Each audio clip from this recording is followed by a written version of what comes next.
ಕಾಪು ಶ್ರೀ ಹೊಸ ಮಾರಿಗುಡಿ ದೇವಸ್ಥಾನದಲ್ಲಿ ಶ್ರೀ ಹೊಸ ಮಾರಿಗುಡಿ ದೇವಸ್ಥಾನ ಅಭಿವೃದ್ಧಿ ಸಮಿತಿ ಮತ್ತು ನವದುರ್ಗ ಲೇಖನ ಯಜ್ಞ ಸಮಿತಿಯ ನೇತೃತ್ವದಲ್ಲಿ ನವದುರ್ಗ ಲೇಖನ ಯಜ್ಞ ಪೂರ್ವಭಾವಿಯಾಗಿ ನವದಿನಗಳ ಕಾಲ ಹಮ್ಮಿಕೊಂಡಿರುವ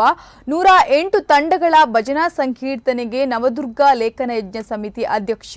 ಕೆ ರಘುಪತಿ ಭಟ್ ದೀಪ ಬೆಳಗಿಸಿ ಚಾಲನೆ ನೀಡಿದ್ದಾರೆ.